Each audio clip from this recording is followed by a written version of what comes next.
regular employee na ako for 3 years. Last week ay naka-absent ako ng 1 araw dahil sa sobrang sakit ng tiyan. Nagulat na lang ako dahil inalis ako bigla sa group chat ng department namin at tinawagan ako ng supervisor ko na huwag na raw akong pumasok sa trabaho at sinabihan pa na ng masasakit na salita. Kaya kinabukasan ay nag-resign na lang din ako.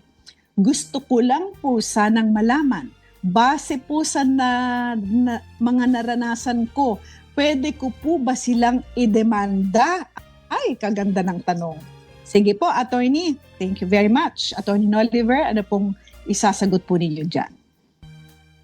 Yes po, pwede po niyang idemanda yung kanyang employer. Pwede po siya mag-file ng kasong illegal dismissal.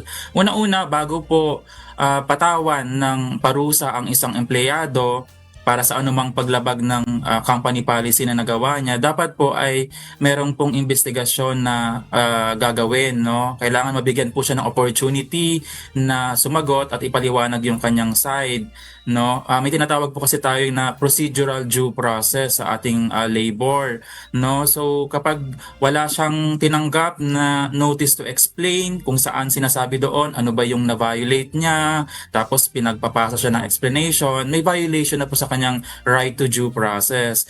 And at the same time, kapag after na ng investigation, dapat may matanggap si empleyado na notice of decision. Ano ba yung parusa sa kanya? Ano yung naging resulta ng investigasyon? Siya ba ay tinatanggal? So kapag wala po itong dalawang ito, notice to explain tsaka notice of decision, meron na agad violation doon sa right to due process ng empleyado, which is present dito sa case na to. Ikalawa, yung dismissal para lang sa isang pag-absent no, sa trabaho, too harsh a penalty po yan. At kapag sa batas natin, pag ang penalty na binibigay ng company ay masyadong harsh, hindi appropriate, hindi akma doon sa nagawang infraction doon sa company policy, meron na pong violation ng substantive right to due process. So yun po, kailangan po niyang mag-file ng illegal dismissal sa NLRC po. Okay. So, mayroon akong natutunan. Yung binabanggit, Attorney Dot, yung procedural due process. Dapat may notice to explain and may notice of decision. And this case, present daw ito doon. Hindi siya present. Sa madaling salita, pwedeng mag-file ng case. Ayan. Thank you for that, Attorney Oliver. Ayan. Masyadong harsh yung naging decision. Pwede daw po kayo mag-file. Attorney Dot, ayun naman po. Thank you very much po, Attorney Oliver. Yes, Miss Annie. Tama po lahat ng sinabi po ni Attorney Oliver. Ang dadagdag ko lang dyan, Miss Annie, bakit sinasabi natin na illegal dismissal? Kasi 3 years na po siyang nagtatrabaho dyan. Ibig sabihin, meron na po siyang security of tenure. Meaning to say, hindi ka basta pwede tanggalin na lang for a flimsy reason. So tama po si attorney, kailangan pong merong notice, tapos pagsasalitain ka, pag-i-explainin ka, and then kapag ikaw ay na-decide na nila na aalis, dapat nabigyan ka ng notice of the decision. But Miss Annie, merong isang sinabi dito sa facts, no, na the following day yata, no, nag-resign na rin siya. Now, will that be taken will that be taken against him?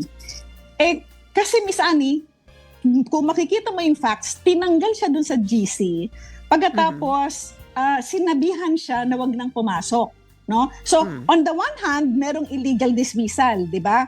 Kasi walang notice, etc. Tapos sinabi wag ka nang papasok. But at the same time, Miss Annie, on the other hand, nag-resign siya 'di ba? Pwede nating i-consider yon, Miss Annie, na kaya lang niya ginawa yon dahil sa ginawa sa kanya na constructive dismissal. So hindi yung talagang tinanggal na siya na merong formal letter, di ba?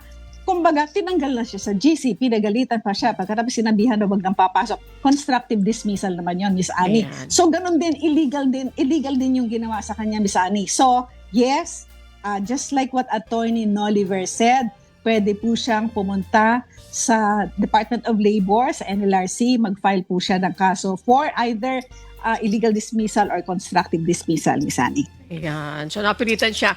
You treated me like this, that's why I was forced to resign. Parang ganun ang lalabas dito. Yes. Ayan. Okay. Papasalamatan ko rin yung mga kasama ko po sa opisina, Dagan Kaiko, Balasbas and Associates Law Offices, dyan po sa Ermita, Manila, na sila po ang nagre-research po para sa atin. Thank you very much! If you liked or learned from this video, please click subscribe.